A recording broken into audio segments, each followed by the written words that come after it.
성공했지만 차가운 아들에게 외면받던 70대 중년의 노인이 일밖에 모르는 남편에게 지쳐가던 30대 며느리와 해서는 안 되는 사랑에 빠져 서로에게 위안을 느끼게 되면서 가정을 송두리째 파멸시킬 위험하고도 치명적인 관계 속으로 빠져드는 이야기입니다. 본격적인 시청 전 구독과 알림 설정을 해주시면 영상을 제작하는데 굉장히 큰 힘이 됩니다. 서울의 스카이라인이 한눈에 내려다 보이는 도시의 가장 높은 곳. 이정훈 교수의 펜트하우스는 구름 위에 떠있는 섬과도 같았다. 70평생 그는 학문이라는 단단한 성벽을 쌓아 올렸고 명예라는 차가운 왕관을 썼다. 그의 서재는 수천 권의 고서들이 뿜어내는 묵직한 지성의 향기로 가득했고 거실의 벽에는 그가 받은 수많은 상패들이 서늘한 빛을 반사하고 있었다. 모든 것이 완벽하게 정돈된 그의 인생처럼 한치의 흐트러짐도 없는 공간. 하지만 그 완벽함 속에는 생명의 온기가 없었다.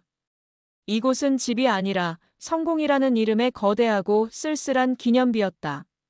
10수년 전 아내가 세상을 떠난 후 이 집의 시간은 멈춰버렸다. 시계는 규칙적으로 움직였지만 계절은 더 이상 바뀌지 않았다. 그에게 남은 유일한 핏줄은 아들 이민준이었다. 대한민국 경제를 움직이는 젊은 거인, 유능하고 냉철한 사업가. 정우는 아들이 자랑스러웠지만 동시에 낯설었다.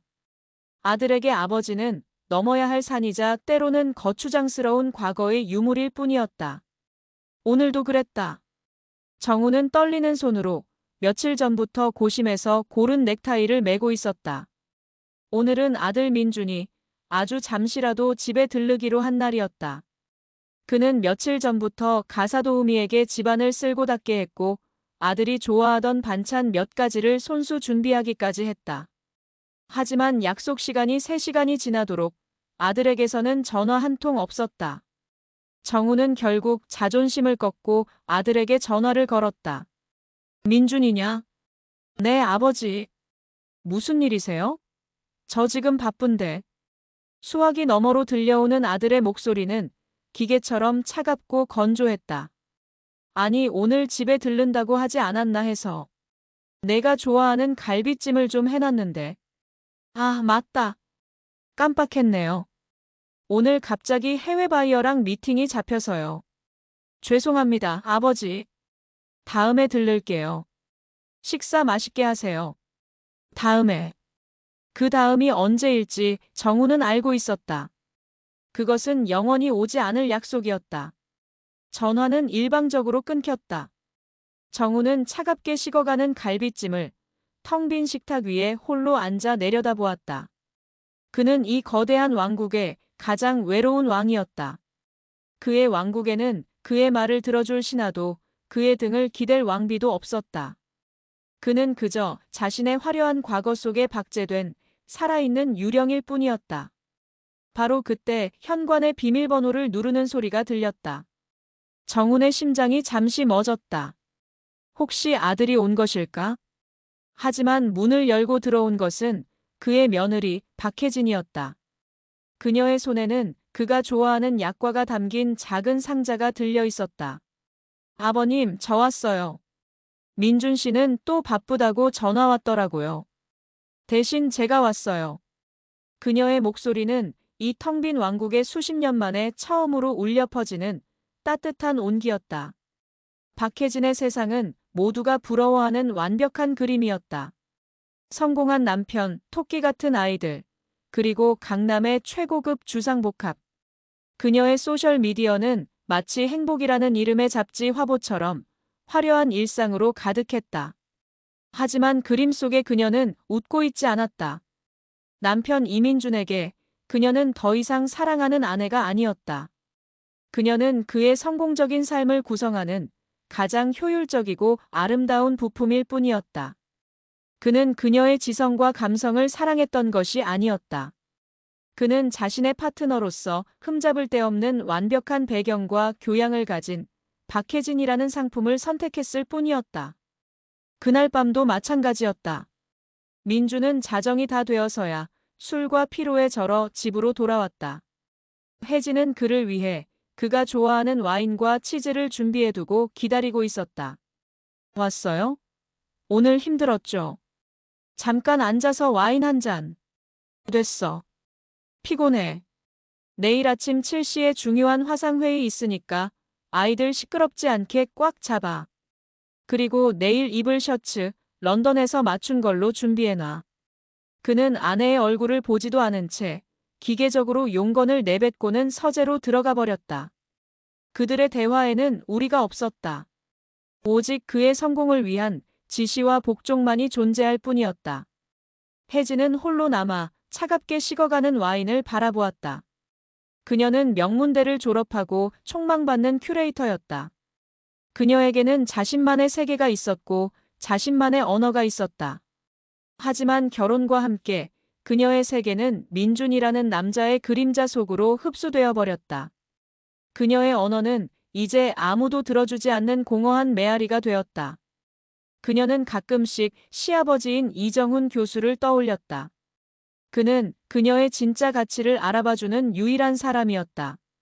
그녀가 시댁에 갈 때마다 그는 그녀의 시시콜콜한 안부를 묻는 대신 그녀가 요즘 읽고 있는 책과 그녀가 관심을 가지고 있는 미술 전시에 대해 물었다. 그는 그녀를 민준의 아내가 아닌 박혜진이라는 한 명의 지적인 인간으로 대우해 주었다. 그녀는 시아버지에게 가져다 드릴 약과를 포장하며 씁쓸하게 웃었다. 이 집안에서 자신의 진심이 담긴 선물을 기쁘게 받아줄 사람은 남편이 아닌 시아버지뿐이라는 사실이 그녀를 더욱 비참하게 만들었다. 그녀는 이 화려한 펜트하우스에 갇힌 금박을 입힌 세 장에 불과했다. 그리고 그녀는 자신의 세 장 밖, 또 다른 외로운 왕국에 갇혀있는 한 늙은 왕의 존재를 어렴풋이 느끼고 있었다. 박혜진이 현관문을 열고 들어서는 순간 이정훈은 자신의 텅 빈 왕국에 한 줄기 햇살이 비쳐드는 듯한 착각에 빠졌다. 그녀는 언제나처럼 단아하고 기품이 있었다. 하지만 오늘따라 그녀의 얼굴에는 깊은 그늘이 드리워져 있었다. 아버님, 식사는 하셨어요? 민준 씨 대신 제가 사과드릴게요. 아니다. 그놈이 바쁜 놈이라는 걸 내가 제일 잘 알지. 괜찮다. 그런데 내 얼굴이 안 좋아 보이는구나. 무슨 일 있느냐? 정훈의 따뜻한 질문에 혜진은 애써 웃어 보였다. 아니에요, 아버님. 저야 뭐 늘 똑같죠. 그녀는 준비해온 약과를 테이블 위에 내려놓았다. 바로 그때 그녀의 시선이 서재 한쪽에 먼지를 뒤집어 쓴 채 쌓여있는 책 더미에 닿았다. 그 중에서도 가장 위에 놓인 낡은 시집. 릴케의 시집이었다. 릴케 좋아하세요, 아버님? 그녀의 질문에 정훈의 눈이 반짝였다. 릴케. 그의 죽은 아내가 가장 좋아했던 시인. 그리고 그가 평생을 바쳐 연구했던 그의 젊은 시절의 열정 그 자체. 알아보는구나. 요즘 젊은 사람들은 이런 낡은 시는 읽지 않을 줄 알았는데. 아니에요. 저 대학 다닐 때 릴케 시에 빠져서 살았어요. 특히 가을날이라는 시를 좋아했어요. 주여, 때가 왔습니다. 여름은 참으로 위대했습니다. 혜진이 나지막이 시의 첫 구절을 읊조리는 순간 정훈은 자신의 심장이 멎는 듯한 충격을 받았다. 그것은 죽은 아내가 비 오는 날이면 늘 읊조리던 바로 그 시였다. 그는 수십 년 만에 자신의 영혼을 이해하는 사람을 만난 것이다. 그날 두 사람은 시간 가는 줄 모르고 이야기를 나누었다. 그들의 대화에는 아들이나 손주 이야기는 없었다. 그들은 릴케의 시와 도스토옙스키의 소설과 샤갈의 그림에 대해 이야기했다. 정훈은 자신의 서재 깊숙한 곳에서 빛바랜 초판본 시집들을 꺼내와 그녀에게 보여주었다. 혜진은 그 책들을 마치 성물을 만지듯 조심스럽게 어루만지며 소녀처럼 눈을 빛냈다. 그들은 서로의 메마른 영혼에 지식과 감성이라는 단비를 내려주고 있었다. 혜진은 잊고 있던 큐레이터 박혜진의 자아를 되찾았고 정훈은 잊고 있던 인문학자 이정훈의 열정을 되찾았다. 그들은 서로에게 시아버지와 며느리가 아니었다. 그들은 세상에서 가장 완벽한 대화 상대이자 서로의 지성을 존중하는 유일한 동지였다. 혜진이 집으로 돌아갈 시간이 되었을 때 정우는 아쉬움을 감추지 못했다. 다음에 또 들러주겠니?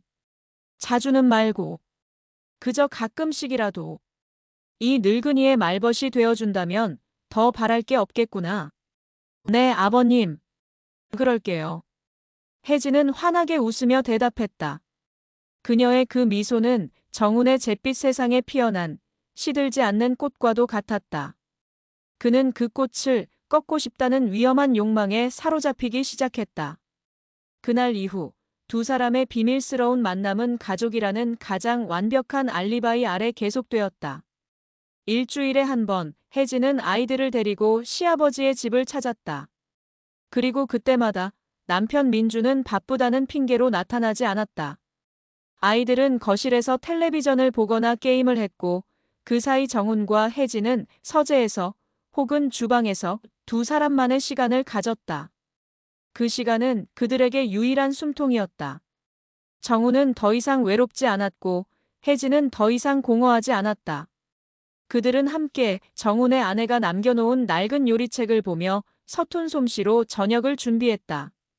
요리책 곳곳에 남아있는 아내의 손글씨를 보며 정훈은 아련한 추억에 잠겼고 혜진은 자신이 한 번도 만나보지 못했던 시어머니의 온기를 느꼈다. 어머님은 어떤 분이셨어요? 따뜻한 사람이었지. 그리고 나보다 훨씬 더 강한 사람이었고. 내가 학문이라는 상아탑에 갇혀 세상 물정 모르고 살 때 그 사람은 묵묵히 우리 가족이라는 집을 지탱해준 거대한 기둥이었어. 정우는 처음으로 누군가에게 자신의 아내 이야기를 하고 있었다. 그날 저녁 그들은 갓 지은 쌀밥과 된장찌개와 몇 가지 나물 반찬으로 이루어진 소박한 밥상을 마주하고 앉았다. 그 어떤 최고급 레스토랑의 만찬보다도 더 풍성하고 따뜻한 식사였다. 혜진은 정훈이 정성껏 발라준 생선살을 입에 넣으며 자신도 모르게 눈시울을 붉혔다. 그녀는 결혼하고 단 한 번도 남편에게서 이런 다정한 보살핌을 받아본 적이 없었다.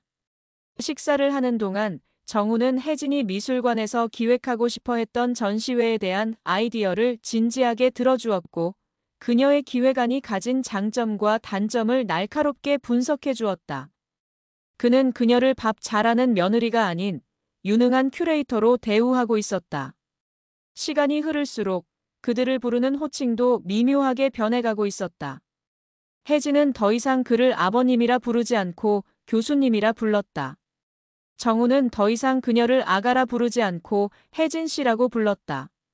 그 미세한 변화는 그들의 관계가 더 이상 시아버지와 며느리라는 공적인 관계가 아닌 이정훈이라는 남자와 박혜진이라는 여자 사이의 사적인 관계로 넘어가고 있음을 알리는 위험한 신호였다. 그들은 서로에게 점점 더 깊이 빠져들고 있었다. 그들은 이 감정이 세상이 결코 용납할 수 없는 금지된 감정이라는 것을 알면서도 멈출 수가 없었다. 그들은 서로의 외로움을 채워주는 유일한 구원이자 서로의 가정을 파괴할 가장 위험한 독이었다.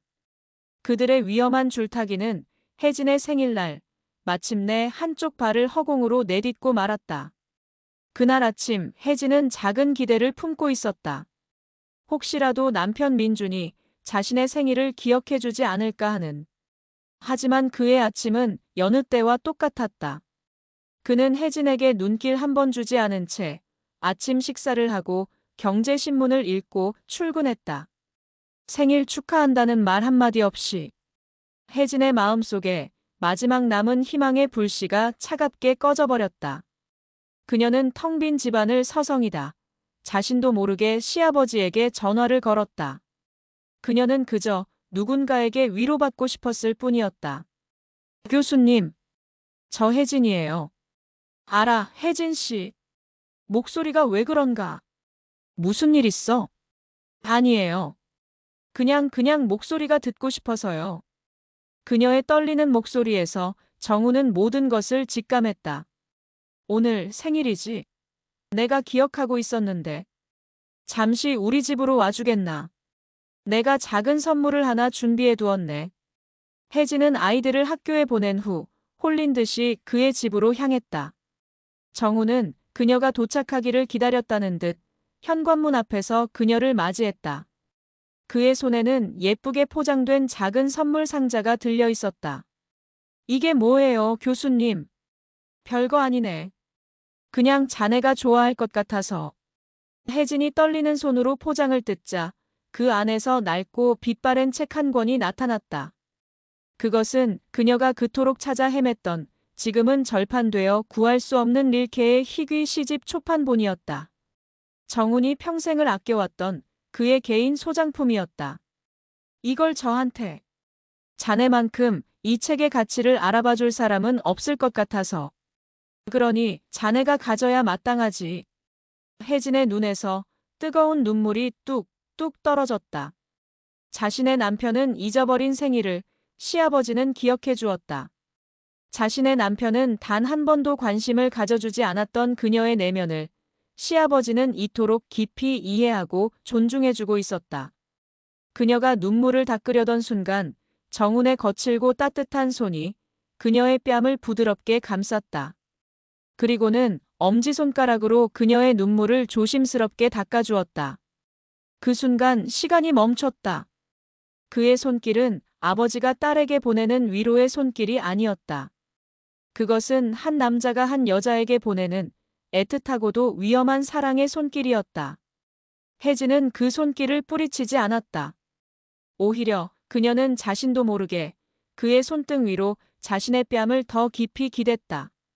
두 사람의 시선이 허공에서 마주쳤다. 그들의 눈빛 속에는 더 이상 숨길 수 없는 금지된 욕망의 불꽃이 활활 타오르고 있었다. 선은 이미 넘어버렸다. 이제 그들 앞에는 달콤하지만 파멸로 이어질 돌아올 수 없는 길만이 남아있을 뿐이었다. 이정훈의 손길이 박혜진의 뺨에 닿는 순간 세상의 모든 소음이 사라졌다. 그들의 우주에는 오직 서로의 떨리는 숨결과 미친 듯이 울려 퍼지는 심장 소리만이 존재했다. 그 손길은 건너서는 안 될 강을 건넜다는 신호이자 돌아갈 수 있는 모든 다리를 불태워버리는 낙인이었다. 정우는 자신의 이성이 평생을 바쳐 쌓아 올린 견고한 두기, 혜진이라는 여인의 눈물 한 방울에 허무하게 무너져 내리는 것을 느꼈다. 그는 더 이상 시아버지일 수 없었다. 그는 그저 늙고 외로운 한 명의 남자일 뿐이었다. 그는 천천히, 아주 천천히 그녀에게로 몸을 숙였다. 혜진은 피하지 않았다. 그녀는 눈을 감았다. 그것은 체념이 아니었다. 갈망이었다. 마침내 두 사람의 입술이 조심스럽게 포개졌다. 그것은 불꽃처럼 뜨거운 키스가 아니었다. 가을날의 낙엽처럼 쓸쓸하고도 애틋한 입맞춤이었다. 그 안에는 수십 년간 억눌러왔던 외로움과 서로를 향한 연민과 그리고 해서는 안 될 사랑을 시작하고야 말았다는 깊은 죄책감이 뒤섞여 있었다. 입술이 떨어졌을 때 두 사람은 아무 말도 하지 않았다. 하지만 그들의 눈빛은 그 어떤 언어보다도 더 많은 것을 이야기하고 있었다. 우리는 이제 공범이야. 그날 이후 정훈의 텅 빈 펜트하우스는 두 사람만의 비밀스러운 에덴 동산이 되었다. 일주일에 2번 혜진은 아이들을 할아버지에게 맡긴다는 완벽한 알리바이 아래 그의 왕국을 찾았다. 그곳에서 그들은 세상의 모든 시선과 도덕률로부터 벗어나 온전히 서로에게 속했다. 그들은 함께 먼지 쌓인 LP판으로 브람스의 음악을 들었고 빛바랜 시집을 펼쳐 서로에게 시를 읽어주었다. 그들은 서툰 솜씨로 파스타를 만들며 밀가루를 뒤집어 쓴 채 아이처럼 웃었고 발코니에 앉아 도시의 야경을 내려다보면 단 한 번도 누군가에게 털어놓지 못했던 깊은 속내를 나누었다. 혜진은 자신의 남편 민준이 경멸했던 자신의 지성과 감성이 시아버지인 정훈의 세계에서는 가장 아름다운 보석으로 찬미받는 기적을 경험했다. 정훈은 자신의 아들이 귀찮아했던 자신의 낡은 지식과 추억이 혜진의 세계에서는 가장 위대한 역사로 존중받는 황홀경에 빠져들었다. 가끔은 이런 생각을 해요. 우리가 다른 시대, 다른 인연으로 만났더라면 어땠을까? 혜진의 쓸쓸한 목소리에 정우는 그녀의 손을 따뜻하게 잡아주었다. 그랬다면 아마 나는 자네를 지금처럼 이토록 사랑하지는 못했을 걸세. 이 모든 금기와 죄책감이야말로 우리의 사랑을 이토록 지독하고 눈부시게 만드는 것일 테니. 그들의 사랑은 죄의식이라는 독을 양분 삼아 더욱더 맹렬하고 아름답게 피어나는 검은 장미와도 같았다. 이민주는 자신의 왕국에서 완벽한 왕이었다. 그의 왕국은 숫자로 이루어져 있었다. 오르고 내리는 주가, 분기별 실적 그래프, 그리고 그의 통장 잔고. 그는 그 숫자들을 지배하는 데에 자신의 모든 것을 걸었다. 그는 유능했고 냉철했으며 목표를 위해서라면 피도 눈물도 없는 승부사였다. 그는 최근 M&어 시장의 가장 큰 먹잇감이었던 경쟁사를 영화 같은 역전극으로 인수하는 데 성공했다. 그의 이름은 신문의 경제면을 연일 장식했다. 그는 자신의 성공에 취해 있었다. 그는 자신이 이 세상의 모든 것을 통제하고 있다고 믿었다. 그날 밤도 그는 승전보를 안고 늦은 시간에 귀가했다. 집안은 어두웠고 고요했다. 그는 아내 혜진이 당연히 자신을 기다리다 지쳐 잠들었을 것이라 생각했다.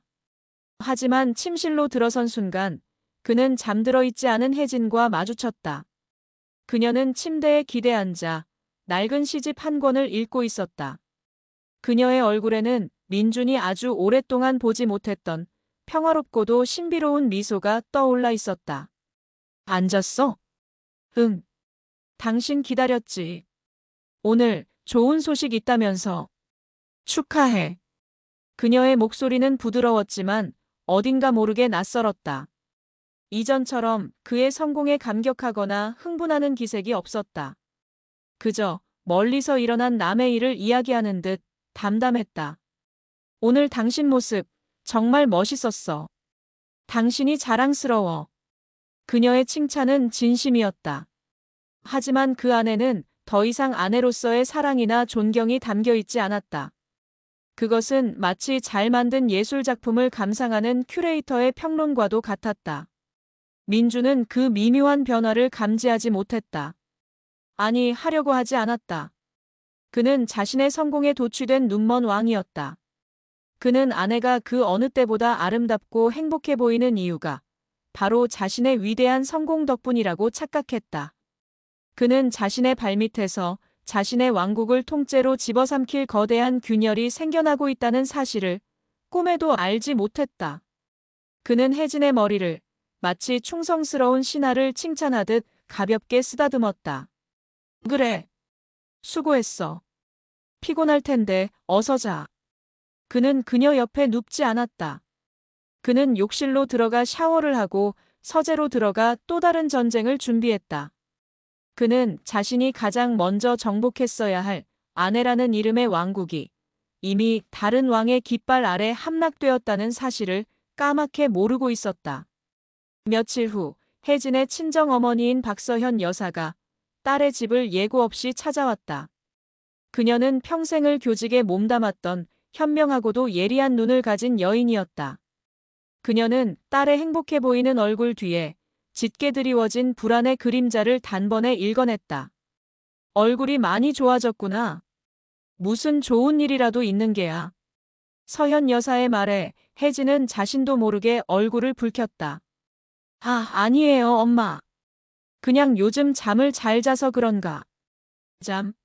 내 얼굴은 잠을 잘 잔 사람의 얼굴이 아니야. 그건 사랑에 빠진 여자의 얼굴이지. 엄마도 참. 혜진은 애써 웃어넘기려 했지만 그녀의 심장은 세차게 뛰고 있었다. 서현 여사는 더 이상 추궁하지 않았다. 대신 그녀는 매처럼 날카로운 눈으로 딸의 집안 곳곳을 훑어보기 시작했다. 그리고 거실의 장식장 위에서 낯선 물건 하나를 발견했다. 고급스럽게 포장된 낡은 릴케의 시집 초판본. 그녀는 그 책을 집어들었다. 책의 첫 페이지에는 힘있고 고풍스러운 필체로 이렇게 적혀 있었다. 나의 시들지 않는 꽃, 혜진에게. 이 책은 민준 서방이 선물한 게냐? 그 애가 이런 취미가 있는 줄은 몰랐구나. 네. 그 사람이 얼마 전에 혜진은 당황하여 말도 안 되는 거짓말을 늘어놓았다. 서현 여사는 딸의 거짓말을 묵묵히 들어주었다. 그녀는 알고 있었다. 일밖에 모르는 자신의 사위는 평생 가도 이런 시집을 선물할 남자가 아니라는 것을. 그리고 저 고풍스러운 필체는 젊은 사람의 것이 아니었다. 그것은 수십 년간 펜을 잡아온 늙은 학자의 필체였다. 서현 여사의 머릿속에 조각난 퍼즐들이 하나둘씩 맞추어지기 시작했다. 딸의 얼굴에 떠오른 기묘한 생기, 사위와는 어울리지 않는 낡은 시집, 그리고 얼마 전부터 딸이 부쩍 자주 시아버지의 안부를 묻는다는 사실까지. 설마 아니야. 그럴 리가 없어. 그녀는 자신의 끔찍한 의심을 애써 지워버리려 했다. 하지만 그녀의 평생 단 한 번도 틀린 적 없었던 그 예리한 직감은 그녀에게 비명을 지르듯 속삭이고 있었다. 내 딸이 지금 지옥으로 걸어들어가고 있다고. 금지된 사랑에 중독된 정훈과 혜진은 점점 더 대담하고 부주의해졌다. 그들은 더 이상 집이라는 비밀의 화원 안에만 머무르지 않았다. 그들은 가족이라는 완벽한 위장 아래 세상 밖으로 나오기 시작했다. 그들은 함께 주말에 미술관을 찾았다. 그리고 인적이 드문 전시실 구석에서 잠시 손을 잡았다. 그들은 함께 교회의 작은 사찰을 찾았다. 그리고 낙엽이 쌓인 오솔길을 걸으며 서로의 어깨에 머리를 기댔다. 그들의 모든 행동은 아슬아슬한 경계선 위를 걷는 고개와도 같았다. 그들의 부주의함은 디지털 세계에서도 이어졌다. 그들은 서로에게 시의 한 구절이나 음악의 한 소절을 보내며 그들만이 아는 암호로 사랑을 속삭였다. 한편 민준의 마음속에 심어졌던 작은 의심의 씨앗은 자신도 모르는 사이에 조금씩 싹을 틔우고 있었다. 그는 아내의 변화가 이상했다. 자신에게는 단 한 번도 보여주지 않았던 그 생기와 그 평온함. 그는 어느 날 밤 잠든 아내의 휴대폰을 충동적으로 열어보고 말았다. 그 안에는 특별한 내용은 없었다. 하지만 유독 아버님이라는 이름으로 저장된 사람과 시도 때도 없이 메시지를 주고받은 기록이 남아 있었다. 대부분은 평범한 안부 인사였지만 그의 눈에 낯선 메시지 하나가 들어왔다. 오늘 밤 달이 참 밝습니다. 릴케가 사랑했던 바로 그 달입니다. 민주는 고개를 갸웃했다. 릴케? 아버지가 좋아하는 시인이라는 건 알지만 아내가. 그는 대수롭지 않게 넘기려 했다. 하지만 바로 그 순간 그의 휴대폰이 울렸다. 아버님이었다. 여보세요. 아, 민준이냐? 내가 문자를 잘못 보낸 모양이다. 미안하구나. 어서 자거라. 전화는 황급히 끊겼다. 민준의 화면에는 방금 도착했다가 전송 취소된 메시지의 흔적이 남아 있었다. 오늘 밤 달빛 아래서 그대의 눈동자를 떠올리오. 민준의 온몸의 피가 차갑게 식어내리는 듯했다. 이것은 단순한 의심이 아니었다. 이것은 그의 완벽했던 왕국을 뒤흔드는 지진의 전조였다. 그의 이성적인 두뇌는 이 말도 안 되는 가설을 부정하려 애썼다. 하지만 그의 본능은 이미 진실을 알고 있었다. 그는 사냥꾼이 되었다. 자신의 가장 가까운 두 사람을 의심이라는 이름의 덫으로 사냥해야만 하는. 그날 이후 민주는 변했다. 그는 더 이상 아내와 아버지를 외면하지 않았다. 오히려 이전보다 훨씬 더 다정한 남편이자 살가운 아들이 되었다. 그는 아내에게 꽃을 선물했고 아버지에게는 주말에 함께 등산을 가자고 제안했다.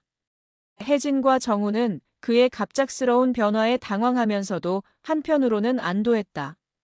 어쩌면 자신들의 죄책감이 그를 변화시킨 것일지도 모른다고. 자신들의 비밀스러운 사랑이 오히려 이 깨어졌던 가족을 다시 봉합하고 있는 것일지도 모른다고. 하지만 그것은 늑대가 양을 사냥하기 전 보여주는 가장 치명적인 위장술이었다. 민준의 다정한 눈빛 뒤에는 차가운 복수의 칼날이 숨겨져 있었다.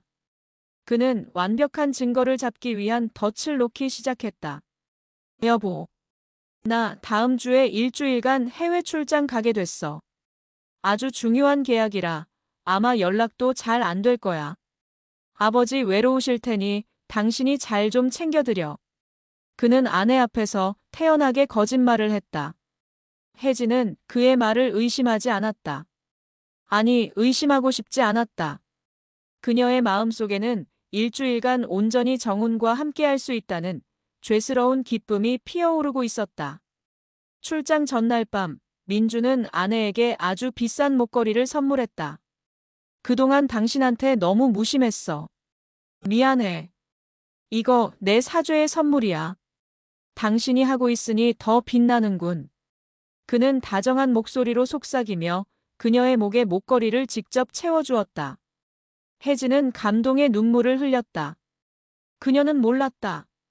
그 아름다운 보석의 펜던트 안에 세상에서 가장 작은 눈이 숨겨져 있다는 사실을. 그녀의 모든 것을 녹음하고 촬영할 지옥의 눈이. 다음 날 아침, 민주는 공항으로 향하는 척 집을 나섰다. 그리고 그는 도시의 한 호텔 스위트룸에 자신만의 작전 통제실을 꾸렸다. 그의 노트북 화면에는 아내의 목걸이에 달린 카메라가 전송하는 실시간 영상이 떠 있었다. 그는 사냥감이 덫으로 걸어 들어오기를 숨죽여 기다리고 있었다. 그날 저녁 혜진은 그 어느 때보다 아름답게 치장하고 시아버지의 집으로 향했다. 그녀는 남편이 없는 일주일 동안 이곳에서 정훈과 함께 그들만의 완벽한 세상을 만들 수 있으리라 꿈꾸고 있었다.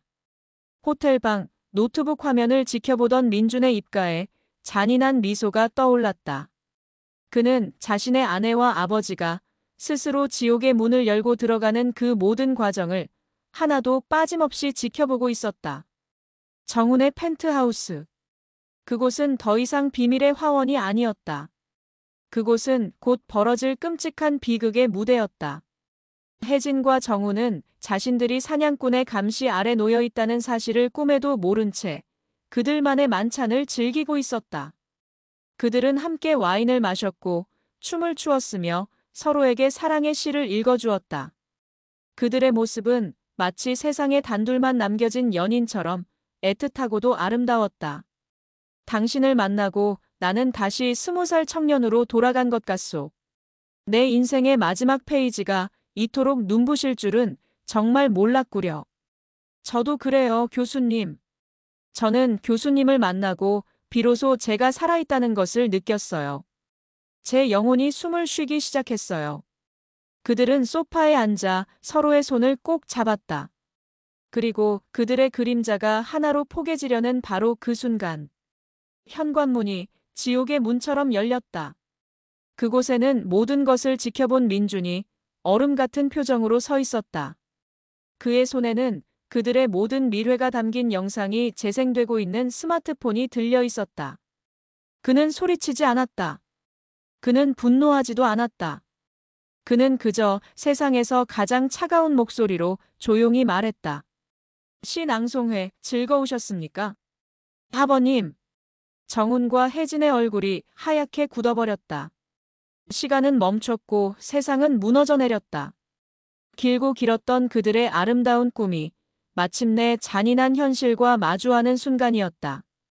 지옥의 막이 마침내 오른 것이다. 민준의 등장과 함께 따뜻했던 펜트하우스의 공기는 순식간에 시베리아의 혹한처럼 변해버렸다.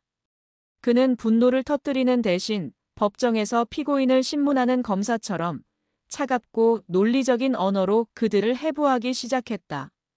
두 분, 참으로 아름다운 사랑을 나누셨더군요. 릴케의 시와 브람스의 음악. 제가 끼어들기에는 너무나도 숭고하고 고결한 세계였습니다. 그의 목소리에는 비꼼과 경멸이 뚝뚝 묻어났다. 그래서 두 분의 위대한 사랑의 결실은 무엇입니까? 한 가정을 완벽하게 파괴하고 당신들의 아들이자 남편인 나를 배신하고 그리고 어린 아이들에게 평생 지워지지 않을 상처를 남기는 것입니까? 그는 테이블 위에 서류 몇 장을 던졌다.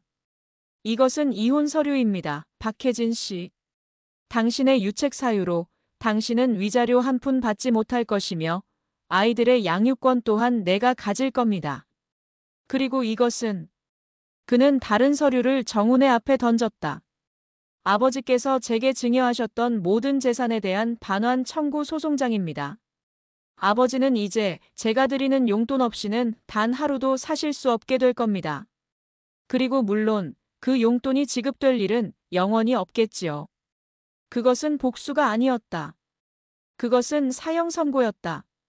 그는 두 사람의 사회적, 경제적 생명을 그 자리에서 완벽하게 끊어버린 것이다. 모든 것을 빼앗긴 혜진은 쫓겨나듯 집을 나와 친정어머니인 박서현 여사에게로 향했다. 그녀는 어머니의 앞에서 자신이 저지른 모든 죄를 고백했다. 서현 여사는 딸의 이야기를 듣는 내내 단 한마디도 하지 않았다. 그녀는 분노하지도 딸을 꾸짖지도 않았다. 그녀는 그저 조용히 눈물을 흘렸다. 그 눈물에는 딸에 대한 원망과 사위에 대한 미안함과 그리고 자신의 딸을 이 지경까지 몰고 간 외로움에 대한 깊은 연민이 뒤섞여 있었다. 아가, 얼마나 외로웠으면 그랬니? 어머니의 그 한마디에 혜진은 무너져 내렸다. 그녀는 어머니의 품에 안겨 어린아이가 된 것처럼 서럽게 울었다. 그녀의 사랑은 결국 자신과 자신이 사랑했던 남자 그리고 자신을 사랑했던 모든 사람들에게 깊은 상처만을 남겼다. 민준의 복수는 거기서 끝나지 않았다. 그는 자신의 모든 인맥과 재력을 동원하여 두 사람을 사회적으로 고립시켰다.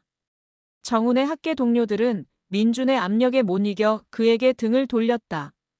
혜진의 친구들 역시 상간녀라는 낙인 앞에 그녀를 외면했다. 두 사람은 텅 빈 세상에 완벽하게 홀로 남겨졌다. 그들의 위대했던 사랑은 이제 추악한 스캔들이 되어 사람들의 입에 오르내리는 값싼 안주거리가 되어버렸다.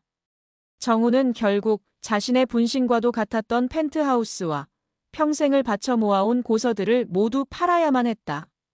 그는 작은 시골 마을로 내려가 초라한 월세집에서 마지막 생을 보내게 되었다. 혜진 역시 마트의 계산원으로 일하며 힘겹게 하루하루를 버텨내고 있었다. 그들은 마지막으로 한 번 만났다. 화려했던 펜트하우스가 아닌 낡고 허름한 시골의 찻집에서. 그들은 더 이상 서로를 뜨겁게 바라보지 못했다. 그들의 눈에는 깊은 회한과 지독한 피로감만이 남아 있었다. 미안합니다, 교수님. 저 때문에. 아닐세. 내가 어리석었지. 늙은이의 마지막 욕심이 모두를 불행하게 만들었어. 그들은 서로의 탓이 아닌 자신들의 탓을 하며 마지막 이별을 고했다. 그들이 나누었던 아름다운 시 한 편의 대가는 너무나도 참혹했다. 1년의 시간이 흘렀다. 민주는 모든 싸움에서 승리했다. 그는 아내와 아버지라는 배신자들을 완벽하게 응징했고 자신의 왕국을 지켜냈다. 하지만 그의 왕국은 이제 아무도 살지 않는 폐허가 되어 있었다. 그의 집은 이전보다 더 크고 화려해졌지만 그 안에는 싸늘한 침묵만이 감돌았다. 아이들은 웃음을 잃었고 그를 피하기 시작했다. 그는 매일 밤 홀로 비싼 술을 마시며 벽에 걸린 가족 사진을 바라보았다. 사진 속에서 혜진과 정훈, 그리고 아이들은 환하게 웃고 있었다.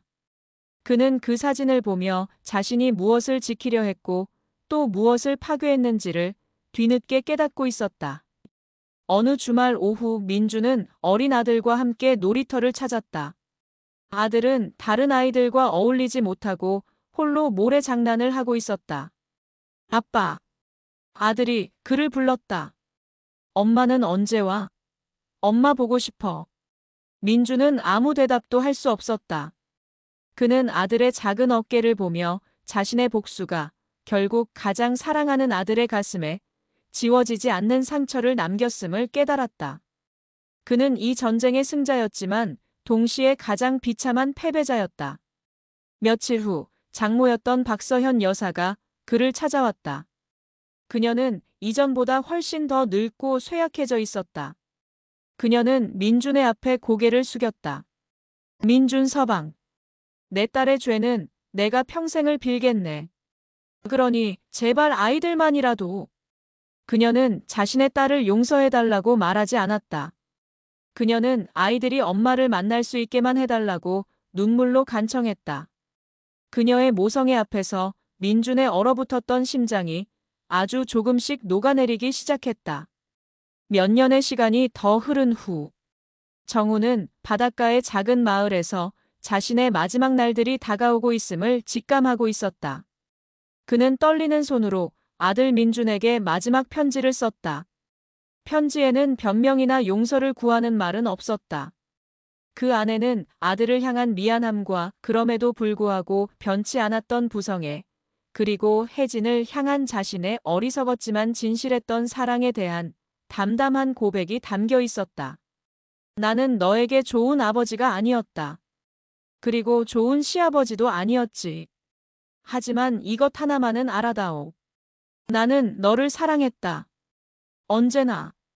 그는 편지를 붙이고 낡은 의자에 앉아 평화롭게 눈을 감았다. 민주는 아버지의 편지를 그의 장례식이 끝난 후에야 받게 되었다. 그는 편지를 읽으며 어린아이가 된 것처럼 통곡했다. 그는 뒤늦게 아버지의 지독했던 외로움을 이해하게 되었다. 그는 몇 년 만에 처음으로 혜진에게 연락했다. 그는 그녀에게 아이들을 만나게 해주었다. 혜진은 훌쩍 커버린 아이들을 부둥켜 안고 하염없이 눈물을 흘렸다. 민주는 그 모습을 멀리서 그저 바라볼 뿐이었다. 그들의 금지된 사랑은 모두에게 깊은 상처만을 남기고 비극으로 끝났다. 하지만 그 잿더미 속에서 아주 작고 희미한 용서라는 이름의 불씨가 이제 막 피어오르고 있었다. 그들이 앞으로 걸어가야 할 속죄의 길은 길고도 험할 터였다. 하지만 그들은 이제 더 이상 혼자가 아니었다.